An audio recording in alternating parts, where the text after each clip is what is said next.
What's up, everyone? My name's PlatinumHowler, coach of your Delta Gligars. Today, we are bringing you Week 8 of the NCL versus Zach the Weather Gamer and his Chicago Charizard X. You can see his team over on the right side of the screen. Currently, he is 3-4 outside of a playoff spot right now.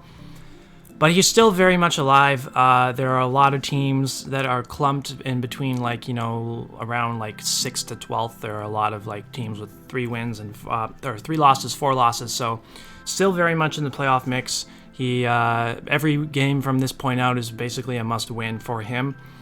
So we know that he's going to bring his A game, and his team is pretty scary. I don't like my matchup. The amount of offensive pressure, fast offensive threats that he has, really worries me. I'm worried that he's just going to be able to overwhelm me with offense before I even get a chance to get my trick room set up and my threats going. So it's a challenging build this week. But one mon that I knew that I wanted right away is Mega Camerupt.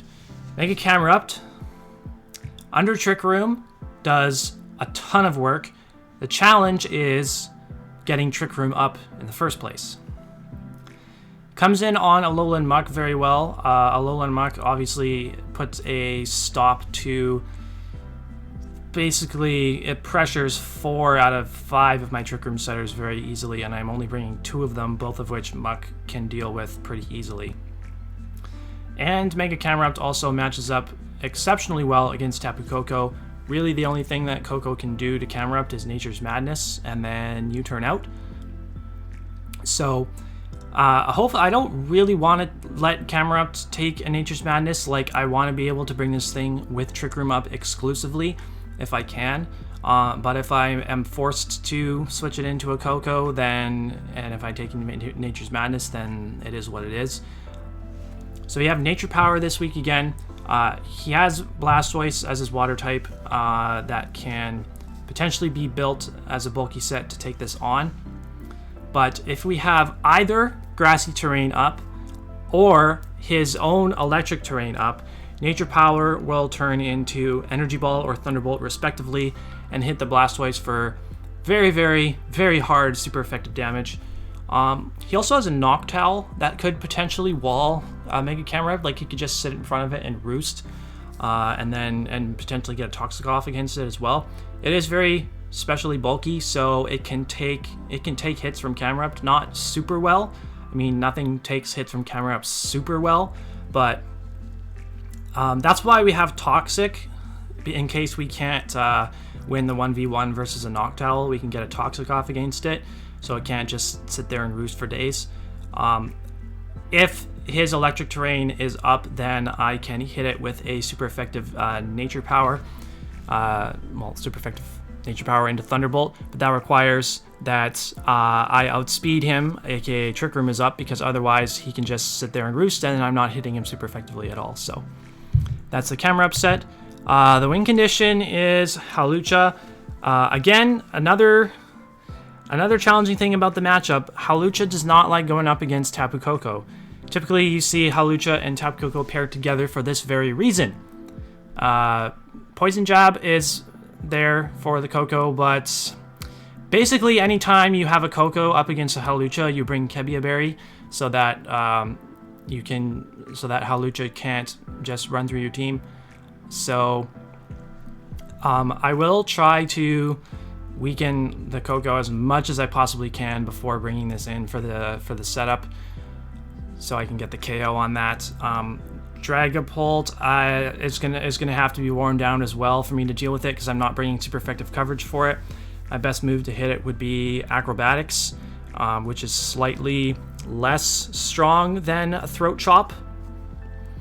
But yeah, I mean, I wanted Close Combat just in case I needed something for a Stun Journer or something a little bit more powerful to knock out an Alolan Muck or something like that. I may regret not having Throat Chop over Close Combat, but it is what it is. So yeah, we're Power Herb Sky Attack so that we can bring this in against Mega Medicham and we can get our Unburdened whilst clicking an attack against it, because we can't set up in front of a Medicham. Even with a defense boost from Grassy Seed, if that was our set, we can't set up in front of Medicham. Not a chance. So Drapion is just as bulky as it possibly can be to take a variety of hits from his team. Shaman, God, another threat to my team. It's so difficult for me to deal with. Just like sub Leech Seed, Seed Flare, Earth Power just is extremely hard for me to deal with. I have to pivot around it making use of Rillaboom's grass typing so that it's immune to Leech Seed. Hatterene's Magic Bounce, so it's also immune to Leech Seed. But I am bringing Grassy Surge on Rillaboom, so I will be powering up the Shaman. So many things that are just difficult to deal with. I don't know if I can deal with them all, but it's a very bulky Drapion just with 4 attacks. Ice Fang is there for Landorus Eye, basically. I honestly don't think Landorus Eye is going to come, but if it does, I mean, I didn't really need another move, so Ice Fang is there. Knock Off, Poison Jab, pretty standard. And then Earthquake for Alolan Muck, which I doubt will even be a 2-hit KO. But we have it, because these are the moves that you bring on an Assault Vest Drapion set. So next we have Physically Defensive Hatterene. Is arguably one of the better walls for Mega Medicham. High Jump Kick is... I quad resist it. I resist Zen Headbutt. He can run Poison Jab for me, although I think he wants some form of priority, so he's going to have to really think hard about what like 4 moves he wants on his Medicham set. He does have a little bit of 4 remove slot syndrome on that. So we have Trick Room to, we want Trick Room up for our Camerupt. Dazzling Gleam with only 4 attack investment or special attack should be able to KO a Dragapult or a Mega Medicham if we are in that position to do so. And I didn't really need any other attacking moves. Like, I'm not going to try and wear down a Bronzong with a Hatterene that's not special attack invested. If I am in such a position, I would just switch into my Camerupt anyway. So yeah, we just have Healing Wish to support the team if we no longer need Hatterene and we can get a free switch in for something, heal them up, potentially heal their status, then that's what we can do. And then Future Sight, because who knows, it could come in clutch, and I don't really need Psychic. Rillaboom is Choice Scarfed. I needed something that could outspeed like a Koko and a Dragapult, so I bring Choice Scarf on Rillaboom with enough speed to outspeed Dragapult if it's max speed neutral nature. I have a Trick Room team. He doesn't need to run Timid or Jolly max speed Dragapult, so this should be plenty of speed investment to outspeed both Dragapult, Koko, anything else on his team barring Scarf Darmanitan. If he does bring Darmanitan, I will assume it's Scarfed because that's what most Darmanitans are, and I probably will have to pick a different lead than Rillaboom because Darmanitan is a pretty safe lead against pretty much everything. So if he does bring the Darmanitan, then I will most likely end up having to lead with Jellicent. Trick Room again, no status. I wanted both Scald and Ice Beam because I wanted something that could actually deal damage to Darmanitan because I need to, like, that's another thing that needs to be worn down. I'll notice I don't have rocks in this team. I'm basically relying on Hatterene to switch in against a Bronzong that's going for Stealth Rocks and bounce his own rocks back on his side of the field. That's why I'm counting on getting rocks up again on his side. If he doesn't prep properly for Hatterene, like if he brings Gyro Ball as his only steel coverage, then Hatterene can do whatever it wants in front of Bronzong because Gyro Ball is doing no damage. Actually, I should have no speed IVs here. And I should be running, I don't know why I didn't do this earlier, but I should be running Relaxed Nature. Relaxed? Yeah. Yeah. Because Hatterene is slower than Bronzong, Gyro-Ball's not doing anything to it. So yeah, he can bring Heavy Slam. If he brings Heavy Slam Bronzong for Hatterene, then he can 2-hit KO me. I don't even think Ironhead can 2-hit KO physically defensive. Well, and we have Babiri Berry actually, so that we're not 2-hit KO'd by Heavy Slam. So like we can bring it in against Bronzong. If he goes for a Heavy Slam on the switch, then we can take another one as we set up our Trick Room, and then once we're so low, we'll probably just click Future Sight to fodder off our Hatterene as we go down and get a free switch into something else. So yeah, we have Ice Beam as well, so that we can break a Shaman Substitute, as well as deal decent damage to the Dragapult, so we can wear that thing down. Yep, that's going to be the team. Oh, and we're Colbur Berry as well, because Shell Smash Blastoise is also terrifying, and I'm not really bringing much for it, which could be a mistake, because he has brought Shell Smash Blastoise a lot. But if he is that set, then hopefully Jellicent is healthy enough so that it can live a Dark Pulse and get a Trick Room off if it's not already off. Like if I don't already have it set up, that's basically my way of beating it. It's just making sure that Trick Room is up so the rest of my team can handle it. But yeah, so wish us luck. This is going to be a really tough game. I'm not looking forward to it. But hopefully we can pull out a win and keep our winning streak going. So we'll see you right back with the battle. Here we are back with the battle, and looking at my opponent's team, I am shocked not to see Dragapult on his side of the field, but also at the same time, there's nothing that I do see that really shocks me. So more so a case of 7-Mon syndrome on his side, where, you know, he kind of had to pick the odd one out. I do think all of the other 6 Mons that he brought do match up well against me. Like Blastoise, I have a Camerupt that can just run through him in Trick Rooms, so having a Blastoise for the Camerupt is nice. Alolan Muck just is an all-around good Mon to have. Yeah, like, and Bronzong and for Hatterene and stuff. I guess Bronzong probably could have been the one Mon that if I were building, I guess Bronzong would have been the one Mon I would have been iffy on, and maybe brought Dragapult instead, but alas, the Bronzong is here, and that would have been his only rocking option as well. But let's get right into the battle. I don't see Darmanitan on my opponent's side of the field, so that means I'm going to lead off with my Rillaboom, and he's going to lead off with Koko, which is not surprising. It's a dead giveaway that I'm Scarfed based on how Grassy Surge activates before Electric Surge, but he's actually going to leave his Koko in and go for a Nature's Madness, so I can get a massive chunk of damage off against that thing, which is really nice for me. And then he could go into Bronzong and be immune to my high horsepower. But he actually, so as I switch into Hatterene, I'm predicting rocks on his end. He just goes for an Earthquake on the first turn, predicting the Drapion. And then he actually reveals to have Flash Cannon instead of Ironhead, or, well, Heavy Slam would have 2-hit KO'd me no matter what. But the fact that he is special means that Hatterene cannot live another hit from the Bronzong. So that's why I stayed in and went for your Future Sight, basically foddering off my Hatterene so that I could get Camerupt in for free, and I can just click Fire Blast, and if the Blastoise wanted to come in to resist the Fire Blast, then he would be staying in to take the Future Sight damage as well on the following turn. But he actually switched out the Bronzong into the Alolan Muck, so I can keep my Hatterene around for later potentially and switch in my Camerupt right now.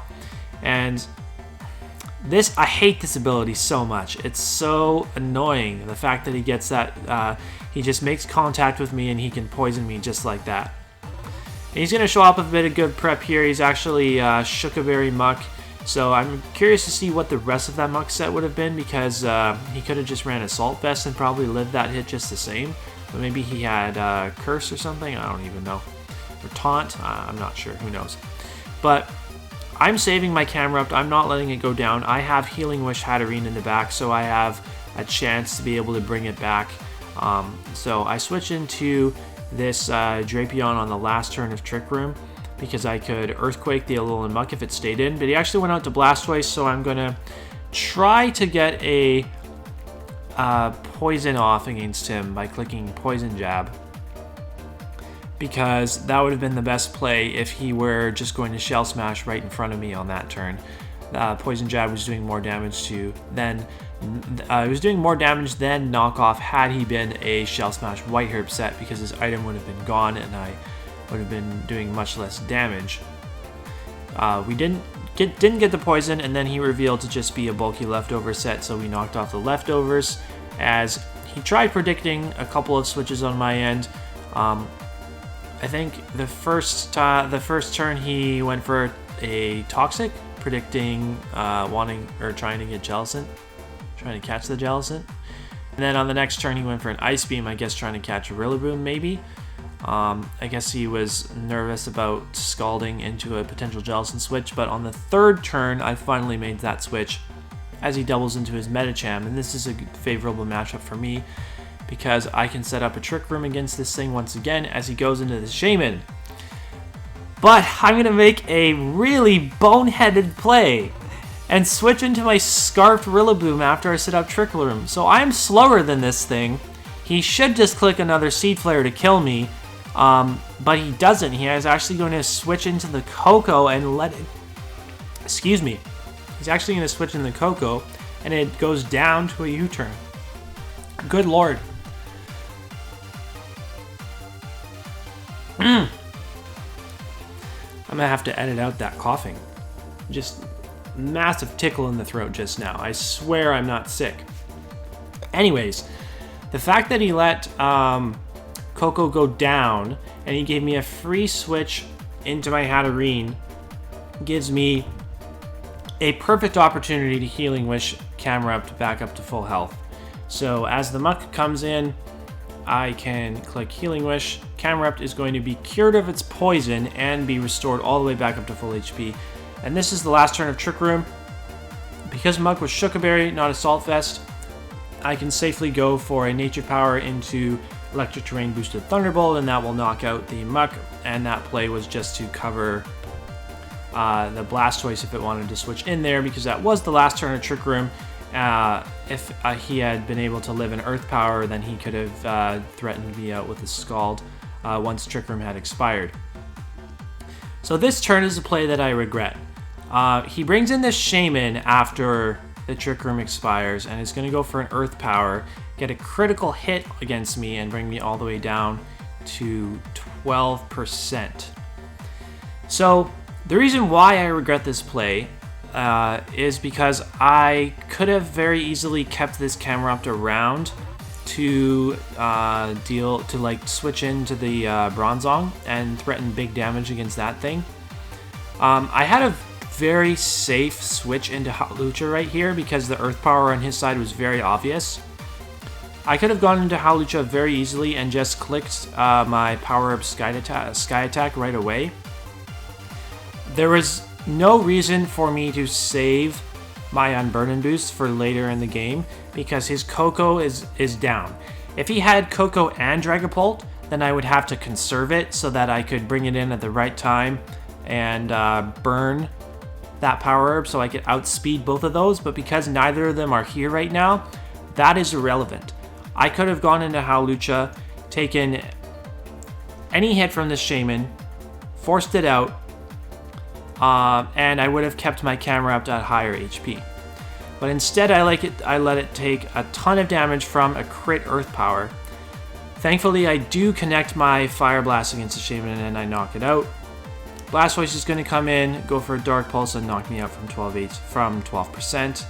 Now we have Rillaboom coming in at very low HP, and I'm going to go for a Wood Hammer, hoping that he would actually switch into Bronzong so I could get a good damage off against that. But he doesn't switch into Bronzong. He just lets the Blastoise go down, and sadly I also die to the recoil from Wood Hammer.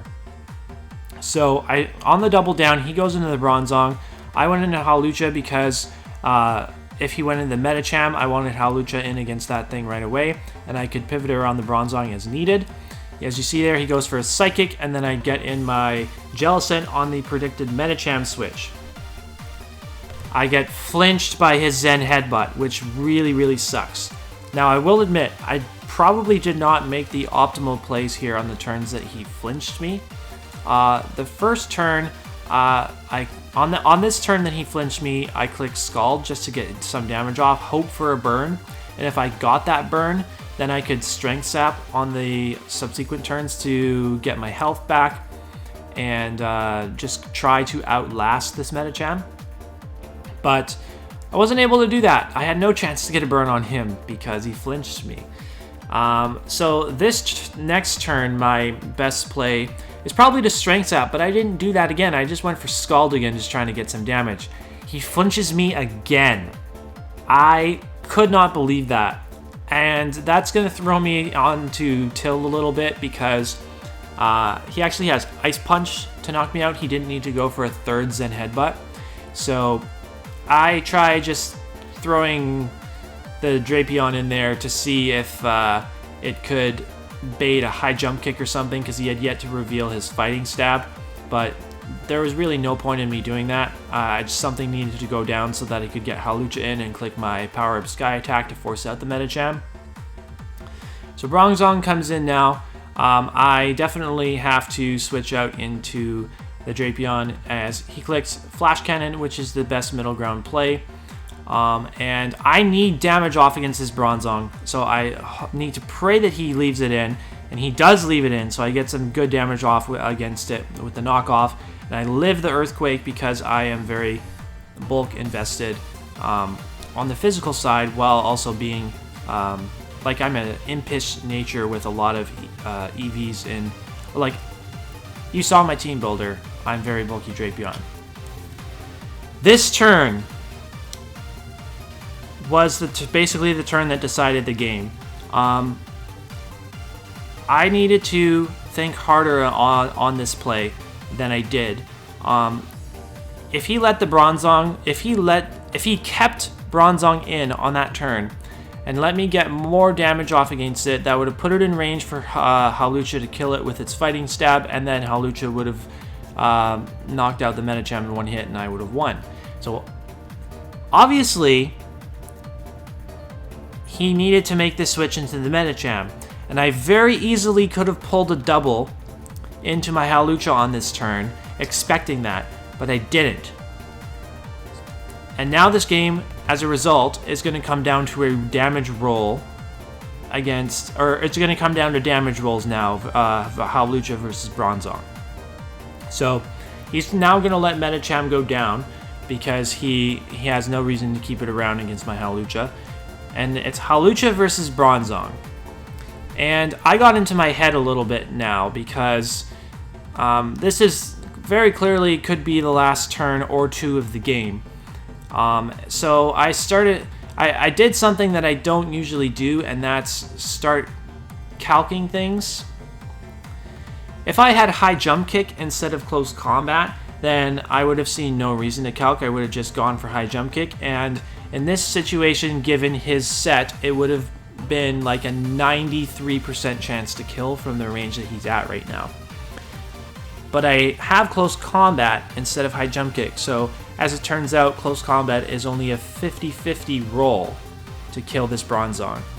And he's revealed Psychic. Psychic from uninvested Bronzong does maximum like 91% to me. If he wanted just the slightest chance to kill me, he'd have to have like at least 90 EVs in special attack to be able to knock me out. So what I decided to do was click Acrobatics here so that I wouldn't lower my defense stat, or my defense or special defense stat, so that I could like have a chance to live the hit from him. And then I could kill him with close combat on the next turn. However, he has 180 EVs in special attack and gets the 68% roll in his favor to knock out my Howlucha and win the game 1-0. So, very, very good game to Zach the Weather Gamer. Sadly for me, this was not my best performance. Not my best. I wouldn't say my prep was bad, but there were some parts of it that were not optimal that definitely cost me. For instance, not just putting high jump kick on the Howlucha over close combat. Of course, there's a chance I could have missed the high jump kick as well, so I should note that. At least I had a guaranteed chance of hitting the close combat. Other parts of prep that I probably would do differently.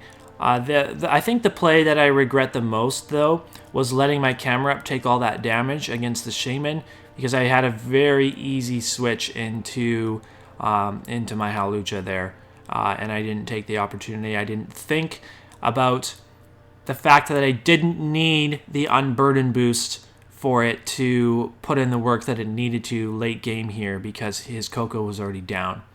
So yeah, that's a tough loss, but we're still in a very good position. 6-2. We only lose 1 point of differential because it was such a close game. So we're 6-2 plus 15 heading into the last 4 weeks of the season. And also, luckily for us, we didn't lose any ground in the standings. We're still second in the league, which is great. So I hope you enjoyed this video. Zach also has a YouTube channel, and I believe will be recording this, and this will be up on his channel at some point. Of course, this is not an upload required league, so our upload schedules are vastly different, especially for the NCL. But make sure you go check out his channel and watch his side of the battle, because I think he might have been doing a live comm for this as well. See what his thought process was throughout the game. Leave a like, comment down below, subscribe to the channel to keep up with all of our Draft League content, and we'll see you next week for Week 9.